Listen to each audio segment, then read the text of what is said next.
All right, we'll see if this works, guys. Facebook has thrown up about 700 tips that don't have anything to do with posting a live video, and it's not showing my live video. So we'll see how that goes. All right, they wanted me to talk about 2022 Nationals, um, and about how everything is going. We've picked our CSOs. They're all ready for September. They've been submitting stages. Um, so we're starting to go over stages now. Good evening, everyone. Um, so February 1st, the staff application will open up. Everybody have a chance to submit an application to be staff. People have already asked um, what we're looking for in staff. Um, we do search for a variety of skills. It's not always the best qualified for the position. We like to bring new people in. Sorry, Grant. There will be two bays that are one stage per bay, but the rest of the bays will have two stages, just like every previous year.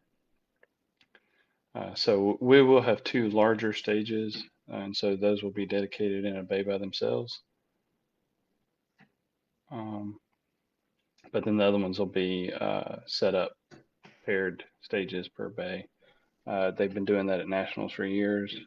We had a lot of pushback this past year, but this past year we had the most, our highest number of new shooters to a nationals match. So I think it was a larger surprise to a larger number of people than in previous matches. Um, yes, Kristen, it will be one stage walkthrough at a time, not parallel. It's always been a parallel walkthrough, but uh, there were enough people complained that HQ has asked me to split the walkthroughs up. Um, so complaining one thing out. Um, we have we're going to bring back the stage that you couldn't shoot, the gun store stage. We're going to simplify it and complicate it a little bit. Not quite as complicated on the movers, but the stage will be a little bigger than it previously was. It'll be in a bay by itself, so we won't be competing with another stage in that bay for design. Um, yes, Fabian, we're moving away from that. So Kristen beat you to the question. So we'll do a walkthrough. They'll technically be at the same time, but then you'll get it again when you split. We're still doing the split squads. Uh, that was something new we introduced previously at Nationals. You were one squad of 12 to 14. And then we did a walkthrough, and then we went down the tablet, 4 or 5 shooters, and split you over to shoot the other stage. The reason we're doing the split squads is that way you know your shooting order and you know where you stand in that squad for getting ready and when your time comes up. Um, it is a big grant, but unfortunately we have split day squads on Thursday and Friday, or on Friday and Saturday, and we have a hard stop, so we have to find an efficient way to get people done. And until someone finds a more efficient route of 2 stages per bay, that is going to stay with us. So if you've got an idea on how to get it done without split squads, I am all ears. I am not technically the biggest fan of it.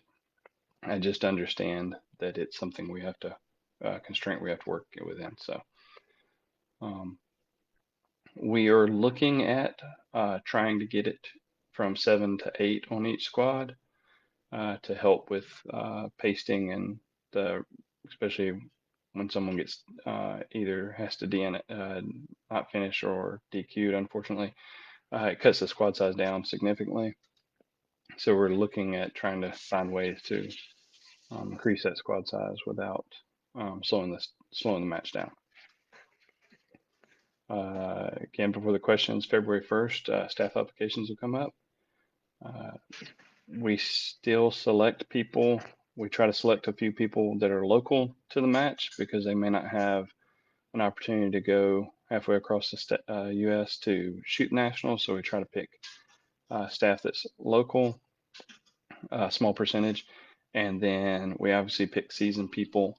Our CSOs are all seasoned, but then we also go down and try to pick new people that have never worked the nationals before to give them an opportunity to experience working a match at that level, so they can bring that experience back to their home clubs and help build the sport. So I advise anyone that's thinking about it to please submit an application. Obviously, it doesn't cost anything, and if you get selected, you'll get to participate. So absolutely, Jay.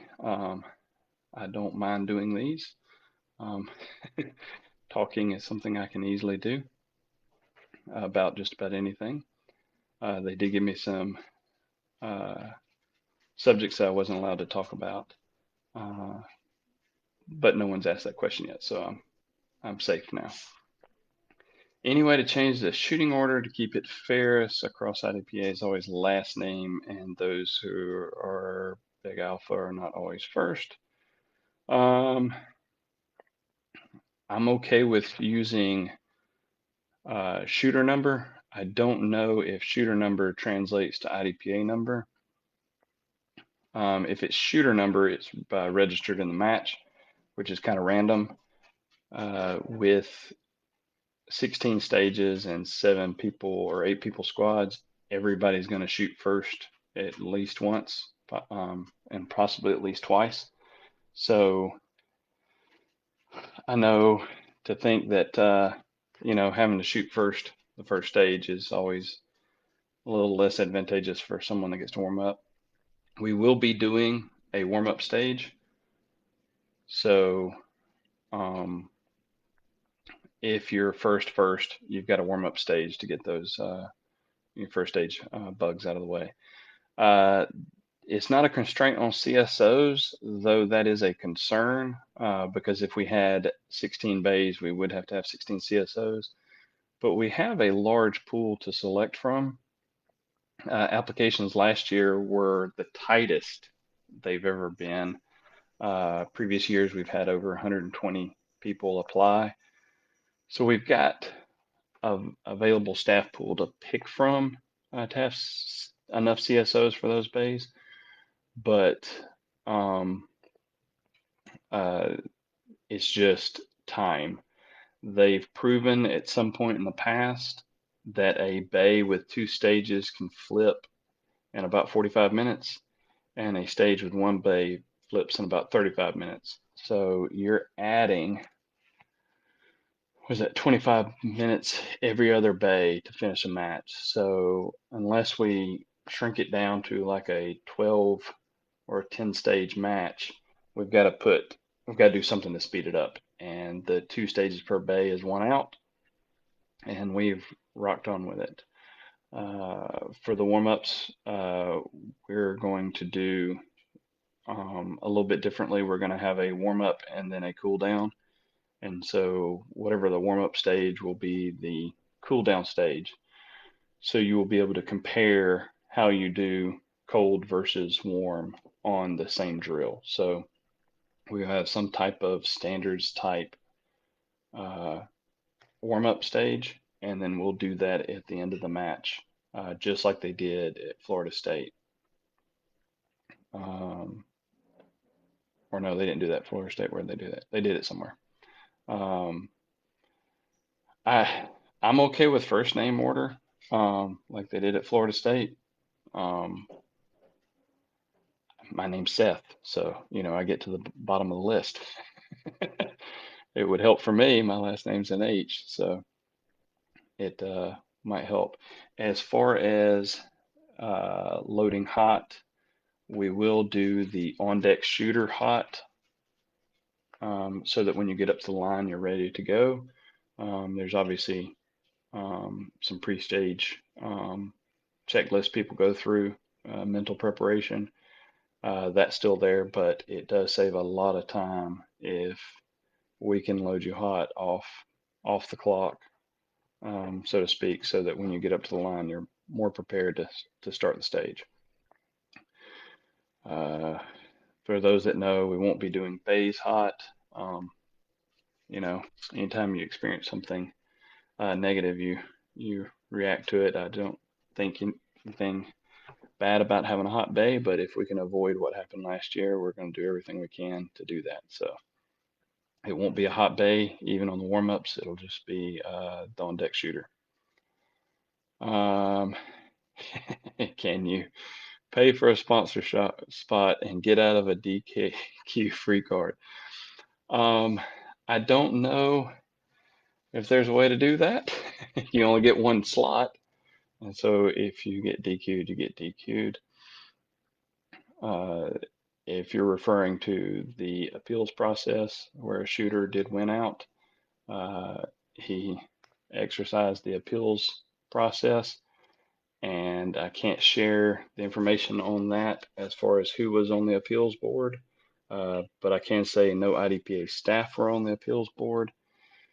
It was 3 shooters that weren't in his division, and did not benefit from him either staying disqualified or being re-entered into the match. None of the 3 shooters were sponsored by his sponsor or IDPA. Uh, one was a sponsored shooter, and the other 2 were, or no, I'm sorry, 2 were sponsored shooters. One wasn't. I can share that much information. They also did deliberate for 53 minutes of the available hour. And I think they truly tried to get to the bottom of it. There are a lot of rumors about what all happened. He had a written appeal. He described an event. One SO saw it, described an event. They did argue for quite a while. His written description of events didn't contradict what the SO saw. It just offered an avenue for where it possibly could have been the angle of the gun looked to sweep his leg and possibly didn't. So, and my working year match in October, I'm still on the fence with that, Desty. It's right after nationals, and for those that don't know, the match director gets there a week early, so I'm gonna be out there for close to 2 weeks. So um, it'll be a lot of work to come back home and then go work another match. So we'll see. We'll see how that works. We will load the on-deck shooter when that shooter is on deck. So when the other shooter is getting to the line to actually run the stage, we'll load you with plenty of time for you to be able to watch that shooter shoot if you need to, and as well as have plenty of time to develop and rerun through your game plan without feeling rushed. So all that is like a lot of matches do. Um, so we'll see how that goes. Um, like I said, on staff, we have over 100 applicants last year. That was the smallest staff application we had. A lot of people dropped out last year. And so we had, I want to say it was 60 people waitlisted for the match, and almost, I think all of them got to get into the match because of the number of people that dropped out, I think for fear of COVID. And they were approaching deadlines for purchasing airline tickets and hotel stays and stuff like that, and people took the easy way out of dropping the match as opposed to committing to spending all that money. And so a lot of people got in the match with little or no points, and that gave a lot of people the opportunity to shoot their first nationals. But I think it gave a lot of people an opportunity to see that we don't necessarily make the stages more difficult. We just make the match itself more difficult. So there's a couple of things you can do to make a stage more difficult. You can obviously make longer shots. You can make more tighter shots. You can make movers that are impossible to engage. And then you can make the stage or the match more about mental preparation. Obviously, with two stages in one bay, where you've got a lot to focus on, and you get the same 3 minute walkthrough, but uh, you're looking at one bay with two stages, and so it can get in your head, and there's a lot to take in. Also, it's over 2 days or 16 stages. It's a lot bigger match than a lot of people are used to, and so that mental preparation comes into play. I don't, without going into too deep on the stages, the match will be a lot like last year. I don't believe in making 50-yard shots to try to make stages difficult. I like just making the stage itself difficult in planning. So uh, have sections of the stage where you put your go fast shoes on and then you've got to slow down for a tight shot. It, to me, that makes it more difficult and equitable as opposed to making a swinger that only master level shooters can hit. Uh, you do that and it doesn't seem like it's fair to the marksman. Um, the pool cue, I love the pool cue stage, Trisha. I shot it at RMR the year before Nationals, and he had two up and down disappearing targets at 180 degrees from each other, and PCC shooters did not have the time to stroke the pool cue fully, pick up their PCC gun, and then engage two targets that were 180 degrees apart. Um, I enjoyed the stage. I thought it was really fun. But from my philosophy standpoint, what I'd rather do is find some other avenue to separate the master from the marksman, like putting a static target in there so that you can transition. The marksman can take the mover and come back to the static target, and the master can shoot a mover, shoot a static, catch the mover, and go big or go home type philosophy. And that lets the time separate the marksman. If a marksman is just slow but accurate, he can still be slow and accurate at my match. If a marksman or a master is fast and accurate, he can still be fast and accurate at my match, and the timer will separate the two divisions. We set up that stage, and the only thing that I did as a match director a little bit differently, and it worked for a lot of the stages, not all of them, unfortunately. But the AMDs and we all shot the stages before we let the CSO shoot them, and we were able to find issues and kinks that we could straighten out without having staff having a lot of reshoots, which is sometimes common when you're running a sanctioned match. Sometimes all the best planning ahead doesn't do any good when you get everything on the ground. Unfortunately, no matter how well you design the stage on paper, when you put it in a bay, there's certain things that just can't be planned out on paper. The ground is not level. The walls aren't exactly 8 foot. They're not exactly 7 foot tall. The barrel isn't exactly uniform. And when you sit it on the ground, it's not square. And so you can have situations where targets are visible where they clearly weren't on the stage plan. You can have uh, ideas that you didn't think about where someone figures out a better way of shooting a stage. And I got into an argument with a guy on Facebook last year about um, gaming a stage and cheating a stage, and I don't think he comprehended it. Gaming a stage is figuring out a better way to legally shoot a stage. If someone didn't fully think of it. Like a lot of people will sometimes intentionally miss a steal so they can catch some targets and put their reload at a better position before they come back to the mover. Cheated is where you figure out that the mover is, you can stand somewhere and shoot it without activating the activator, and then just avoid having to shoot a moving target. And so we were able to work a lot of that out ahead of time. And one of the things on the pool table stage is the movers were way too fast. And I didn't personally believe that they were approachable for a marksman shooter. And so we made one of them non-disappearing to try to accommodate that. And we had already planned for a static to be there for the master level shooters to catch, and then the marksmen and sharpshooters would have to come back to it. And so that's the biggest thing that we won't be bringing the pool table stage back though, because unfortunately it was damaged during the match, and Walt put a lot of money into it, and I feel really bad that it was damaged. And I'm sure if I asked him, he would put it on a bay for me in a drop of a hat, but I'm going to save that so it lasts a little bit longer on his matches so he can get more life out of it. Let's see what else we got.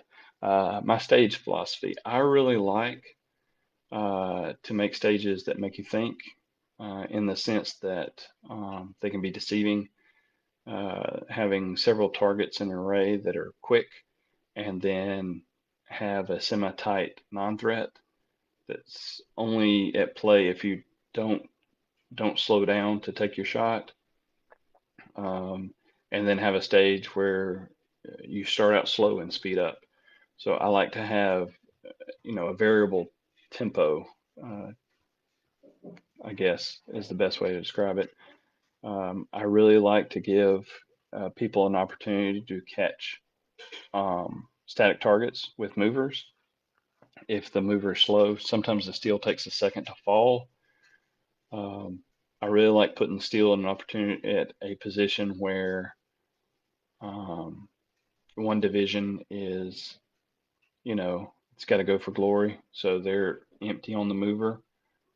So you can get one division to pick on, so to speak, but give them an opportunity to, you know, nail the stage because of their division.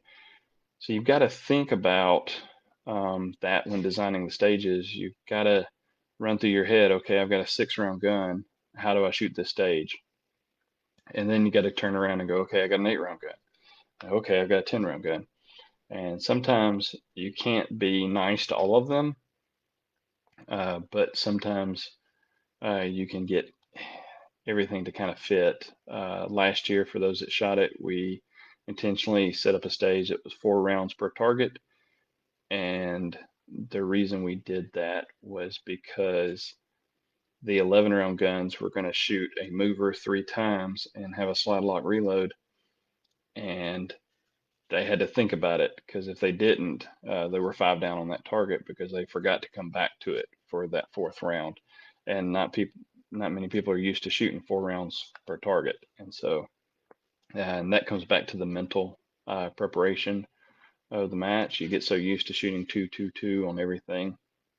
You got to really sit down and think about stage plan. All right, so the appendix questionnaire on IDPA site. I don't know what that will entail. I know that it's taken seriously for what that's worth. They haven't shared with me what it is. I will say that we have done the homework, as anybody that's been in the sport long enough knows that when there was an issue with Serpa holsters, a lot of local ranges banned Serpa holsters. And so if you had a Serpa holster and you went to a local club, you couldn't shoot with it. We have done our homework in the sense that we've called Walt and asked if they have a range policy against appendix carry. So the range doesn't. So if a new rule book were to come out before nationals and the execution date of the rule book was prior to nationals, then we would operate under it. And if appendix is part of that new rule book, then it would be there. If they set the activation date for it, the first of the year or something like that, then it unfortunately wouldn't apply to the to nationals. So we would be operating under the existing rule book we got. Let's see here. What else we got? Questions? They're popping up good, pretty good right now. Let's see here. Yeah, the IDPA answered, I'm not on the rules committee. No, I am not on the rules committee. They tricked me into being a match director, and that's where I reside for right now. Separate walkthrough per stage would take the memory game out of the equation. It would, to the extent that a complicated stage would still be a memory stage, even if you had one walkthrough. We tried to pair most of the stages so they weren't overcomplicated. We're going to do a better job this year of making the stages a little more complementary. So you've got, a slow, fast stage as you bounce around. But I mean, even if you're the first shooter, you still got 40 minutes to game plan the other stage before you come around, you roll around to shoot the other stage, even if you had a limited walkthrough. Let's see here. What else we got? Minimum points requirements. I like this one. For Worlds, I think it was 12. If you're over an achiever, I've got some friends that when Worlds came out, they had 30 points. I can tell you that last year I had 46 points and I was not given a competitor slot for nationals, much to my dismay. So because of COVID this past year, I want to say people with 1 point were able to get in.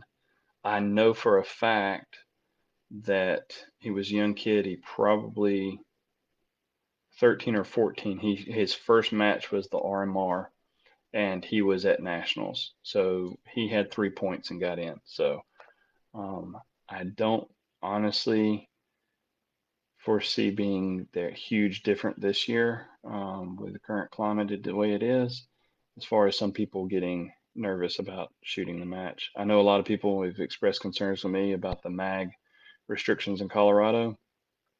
I don't see the concern there.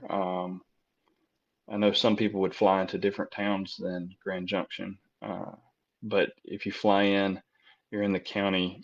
They don't inspect your gun or the mags at the airport. When you're leaving, some airlines want to see that the gun's empty or that it exists in the box, but they don't inspect the mags. And there's, it's 4 manufactured mags after the date, and there's no way to date stamp them. So I haven't figured out that part a whole lot. So let's see here. What advice would you give to a new MD, especially things to avoid? Don't be the MD. I have the biggest trouble I have is delegating. You know that your name's on the paperwork, and you work real hard to try to do everything. Delegating will save you. Just hand it off to people that you trust and let them get the tasks done. Don't try to do everything. Don't try to do the stage design, do the sponsorship, do the build, do the SO recruitment. Get people to help you in those tasks. Otherwise, you get burnt out real quick. So I'm real fortunate. The only matches that I've worked, I've had a good support staff. So headquarters takes care of all the sponsorship. I don't have to deal with that. I had really good AMDs. They took care of a lot of the tasks. And I was actually, on the last day, I had enough downtime that I could do an interview with Hunter's Gold, one of the um, sponsors for the match. Brian does a little podcast, and so I was able to, take 20 minutes during the match and do an interview. So if uh, delegate, find some good people, two or three people that can help you with those tasks, and hand them out. Um, so Josh, the two squads per stage. So it's labeled in practice score two squads, but previously at nationals, it's one squad shoots two stages, and it was a squad of 12 to 14, 12 to 15, depending on what they chose to do that year. So if you can imagine 15 people in a group, they do a walkthrough on the left stage, they do a walkthrough on the right stage, and then they go down the tablet, count down 5 from the shooter, and that person shoots the right stage first, and the first person on the tablet shoots the left stage first, and you roll through them. What we were trying to do is let everybody see what their shooting order was and already know which stage they were going to shoot first based on their squad number. Um, Enough people did complain about the joined walkthroughs, so we will be splitting the walkthroughs up. So you will get individualized walkthroughs before you shoot the stage. So it'll be a paired walkthrough. In other words, two people will be yelling on the bay, but you will be focused on, if you're on the right side, you'll be focused on the right walkthrough. You'll do a walkthrough, you'll shoot the stage, and then you'll do a walkthrough on the left, shoot the stage on the left. The people that are on the left would do the walkthrough on the right and then shoot the stage on the right. So, um, reception banquet for check-in. I believe they've always done that. Um, I was a little busy this past year to verify that we were doing that, but my understanding is we've always done that. And as we get closer, we'll obviously have a schedule of events to post up on that. All right, start as an MD going straight forward stuff and build from there. Good stages don't require a prop you have made available to you. Yes, Mike, that is excellent advice. And I've tried not to do that, but you get so giddy when you see a cool mover that you want to use it. That you try to accommodate. Also, don't be overly accommodating as an MD with your staff. Understand that the rules really aren't, in my opinion, up for debate. Some people think they are. Some people think that they can read them differently. But at the end of the day, the buck stops at the MD. So, if your rule is, you know, either A, you're not going to load the on deck shooter, or you are, tell the MDs or the SOs to, deal with it, or, step down from that position and hold a tablet.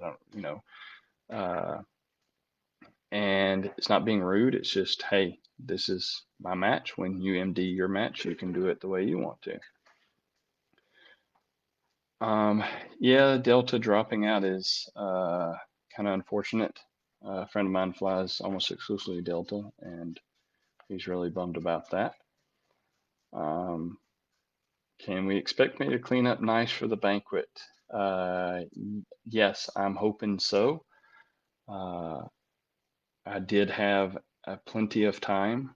All the SOs did, to be able to go back to the hotel, take a shower, and get to the banquet on time. So, and yes, Grant, the state sheriff, or I guess the county sheriff, had a letter issued to available to IDPA that stated that as the law was written, he felt that it was unenforceable for the magazines. And so in that county, there's an additional burden lifted in that the sheriff's department isn't going after those mag restrictions. What was my favorite stage last year? Y'all didn't get to shoot it. We had to pull it because it wasn't reliable. I'm sure people have talked about how one guy dropped 100 rounds on the stage. It worked fine for the AMDs. It worked fine for the CSOs. It worked fine for the SOs. And then on competitor day, it just fell apart. Um, I really liked that stage, um, and it was unfortunate. Next to that, I like car stages because I feel like a lot of people don't get an opportunity to shoot them. A lot of clubs are really, they get really antsy when you start talking about firing through windows next to, steel frame doors and concerned about bullet holes and ricochets. And so I like designing car stages.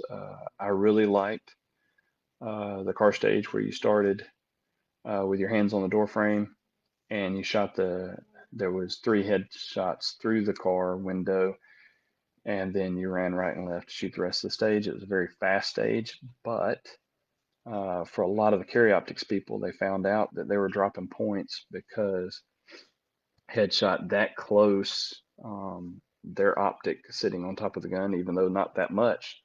If they're close to the line, they're below the line. And so I liked it because even though it was a really fast stage, you still had to pause there and get good shots because with a second per point down, a 12-second stage turns into a nightmare. If you drop a few points, it starts becoming a real big penalty. Um, so let's see here. Let's see what else we got. Last year account being mostly dead. Blah blah blah. All right.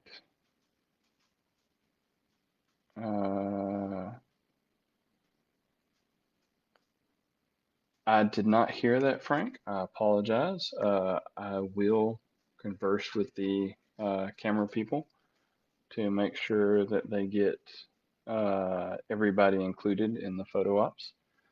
And I know we had one of my MDs had a camera, and he took some photos. I'll make sure that we make them available this year. I'm sorry to hear that. That's one thing that I always get disappointed in that when a lot of times when you're staff, you don't get photos of the match because the camera guy is usually shooting with staff and then takes pictures during competitor day. So we will take a look at that. And there is a link there for the match. Again, February 1st, staff applications will open up. Obviously, as the match director, I would love for you to apply to be staff because that helps me out so that we can run more people. And thanks, Ryan and Doug. Yes, I love car stages. We have, because I can't, really show you a picture of the stage, but one of our CSOs designed a car stage where you'll be shooting through a car lengthwise. So the wrong way, I guess. I would love to have a low light stage for those that were fortunate enough to shoot sheepdog, or I think there was a match in Texas that had a flashlight stage. Unfortunately, it's very windy in Grand Junction, and I don't know if we can build something that can withstand the wind and block out the light for us to be able to shoot. So that might have to wait till we go to a location that's not quite as windy. I really liked the way Sheepdog did it. It wasn't overly complicated. It was just enough to make you think about it. And if you could try to shoot it without a flashlight if you wanted to. And okay, it is Holiday Havoc. I was forgetting which match it was. Yes. And y'all build a real house. I mean, it's sure enough. Y'all do a great job of that. If you want to volunteer anybody from that match to go to Colorado the week before the match and build me something that can withstand, and when I say 40-mile-an-hour winds, you think, oh, that's easy. It's really different because we have mesh walls up there and it blew the mesh walls down. And so you think about that. It wasn't that strong of a wind, but it kind of whips around in the bay and kind of just builds. And so it's not any stronger than anybody else's winds, but it just, I guess, compounds is a volume of air or something, but it pushes mesh walls down. And I was trying to hold one up when a little afternoon weather event occurred, and I was holding the wall in the middle, and the side legs just snapped because the wind was blowing so hard. So I don't know how we could do a low light stage and not have it leave the bay when the wind picks up. So we'll see about that. Of course, we could always do like other matches, and just those squads will be shooting in the dark because it's after hours. But I'd prefer not to do that, and that's another reason for the 2 stages per bay. So let's see, what else have we got? Did I cover everything? I cannot believe I'm keeping ahead of the questions this time. Last time I didn't realize that they were scrolling down and just stared at them like an idiot, and they ran away. Hopefully your house would survive 40-mile-an-hour wind. It's not that strong. Wyoming has stronger winds. Ironically, the stage we had to throw out was built in Wyoming with 50 and 60-mile-an-hour winds, and then it didn't survive a day with 15-mile-an-hour winds. I can't figure that one out. But you know, you live and learn. So we'll see how that goes. We about lost our dark house. Yeah, I can see that. That would be bad. All right. Well,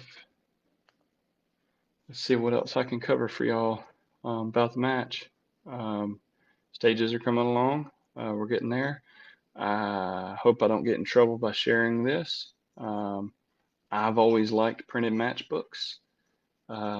They're kind of a collector's item. I know they don't always match the stages. I've tried really, really hard to use SketchUp so that I can get them as close to the picture as possible, especially with scale and everything else. But we will release a PDF matchbook ahead of the match this year. So those that were shocked to find out that they got it when they landed in Colorado will be pleasantly surprised that they can study the stages on the plane as they fly out there. Ordering shirts. I have the shirts.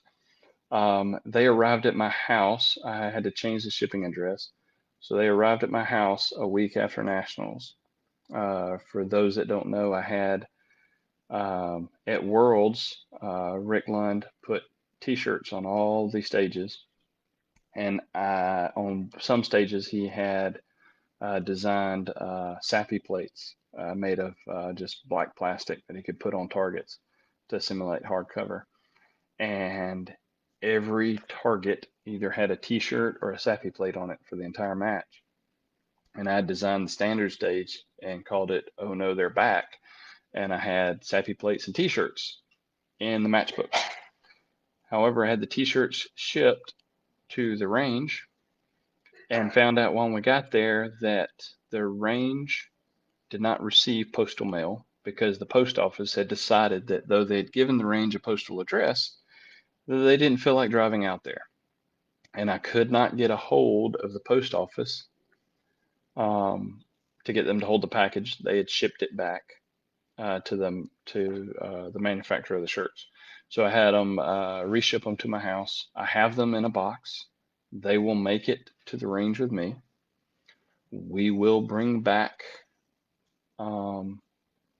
the a stage or two with some t-shirts. Yes, we did a little meme war. The most popular memed shirt is what's on the shirts, as well as their different colors. So if you can read into that, you'll understand what I mean. Any hints for people to start thinking about practicing?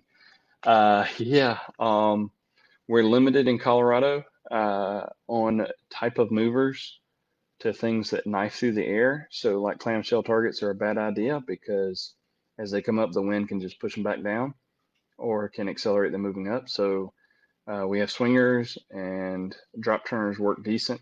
So there will be The only moving targets will be targets like that that can move straight through the air. And so practice partial non-threats. I'm a big fan of slowing people down with those, simply because you can still get your good hits if you ignore the non-threat. It's a problem that I have is shooting non-threats. Not a not a big fan of um, painted hardcover, simply because I have to prep all the targets. There will be a few targets that are painted hardcover. The match administration guide says to limit it to realistic cover scenarios, so it'll be your traditional half target or angle target, nothing too obscene there. But practice transitions between fast and slow target engagement would be my best advice. There will be real hardcover targets. As a friend of mine called it, a shoot indicator. Um, we will have those, at least one or two. I still have a box of the SAPI plates, so they may make a comeback. COVID, unfortunately, yes, is a threat. We are basically monitoring it. HQ has a go no go date. I don't know what that date is. They haven't shared it with me. It's further along than right now. We're still moving strong, like we're everything's a go. So unfortunately, long before people realistically start booking hotels and things like that, they'll have basically interview the range and the local environment about how COVID is doing. Obviously, 2 years ago we had to cancel it, and it wasn't so much a concern for locally if we were going to be able to host the match at the range under Colorado rules and regulations, but I had SOs, and if you shut down, if a state had limited travel, then I was losing 2 to 3 SOs depending on which state you shut down. Some states I was losing even more, and so they had to make the decision that the risk was too great that we would fail at being able to host the match from a staffing standpoint. So we will have, as we get closer, basically a go no go date. So far, it's looking real good. Um, won't be putting masks on targets. Won't be doing anything overtly political either way. Uh, uh, we have a target. It was on the stage that was dropped, but it is, I forgot, the guy calls it a funky monkey, but it's got basically a double pivot on it. And so it moves in a predictable, but when you're under the timer, seemingly random uh, way, and it moves basically in a double circle. So the target's moving in a circle, but the pivot itself is moving in a circle. So the target is not moving or behaving like a traditional swinger. And so it's moving along its axis in 2 different ways. And so that target hopefully will make a comeback and be able to um, frustrate shooters, if we can say that. Yeah, yeah. I don't know what the official name of it is, but we were calling it the Funky Monkey. The great thing about it was the way we had, and it's got adjustable, so you can adjust how painful it is, but it would swing out, and then instead of swinging away, it would swing, almost move in and out at its apex, and then swing away, and then move in and out behind the barrel. And the funny thing is we had static targets that you could engage while the Funky Monkey was behind the barrels. But it's amazing how many people will wait for that funky monkey to come back, knowing that it's going to take 3 or 4 seconds to come back. And instead of shooting the static targets that are available, um, and they wouldn't be waiting on the mover, they all waited on the mover. And I love stages that um, frustrate people, not from the standpoint that that target was impossible to engage or get good hits. It wasn't so fast that you just sprayed at it and hoped you got a good hit, and then it's just like a toss of the dice whether or not you got good hits or not. It was frustrating from the standpoint that it wasn't a traditional, I guess, predictable target. And so if you got to it at the wrong timing, you had to have an alternate game plan. And if you didn't execute your alternate game plan, then it just frustrated your stage. And I like Holy Monkey. That's a great name for it. Frank called it a funky monkey, and because it moves a little difficult. Um, and for you people that are seconding hardcover, I'm terrible at hardcover. My bullets are magnetic to painted hardcover. I usually drop 10 to 15 points a match that has a lot of painted hardcover. So that's why it'll be in the match. Because I'm not shooting for score, so it doesn't affect um, my score. Um, let's see here. Movers from fault lines can be confusing for a lot of shooters, even some club M days. It can. Um, I try to almost exclusively have, if you're slicing the pie, steel, mover, paper target, and that way there's no confusion about it because you've got the fault line for the target, and so you there's no arguing at that point. There's a target to engage, and uh, it settles the debate. I like to set up stages where if I'm going to so-called game the stage from a design standpoint, where you can shoot the steel and advance on the mover before it appears, so you get past the fault line and then they open, so it's an appearing target. I like to do that a lot. Unfortunately, those type stages are extremely limited at nationals because from a standpoint of nationals exposure, we get a lot of um, a lot of shooters that have um, some type of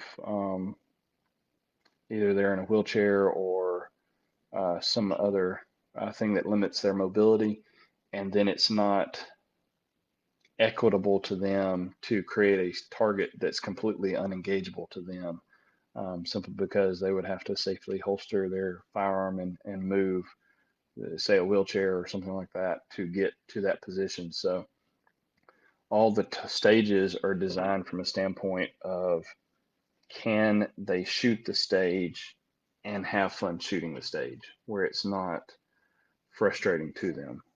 So uh, those type moving from a fault line to catch a mover probably won't come into play for the majority of stages, or it'll be a target that, like a swinger, that's just constantly swinging, so that it doesn't matter if you get to it early or late. It's just a moving target, and running on it doesn't matter. So um, I can assure you, Jason, that we have conversations with all the CSOs to go over what, from an MD perspective, my understanding of the rule book, um, which I think most people that at least shoot the stage from a personal competitive standpoint would agree with me. Um, they all understand what that rule is. We did have um, one from an accidental design perspective, and two from a stage that we had to materially change from the match book itself. We had two stages that had not difficult to comprehend or score from a penalty standpoint, but vision barriers. So we're going to do a lot better job of, I guess, limiting those and ensuring that they're not explained from the SO standpoint, but understood to the shooter without them being surprised at the number of penalties that we gave out for people that didn't follow grass vision barriers. So frustrated, that's the PC term. Yeah.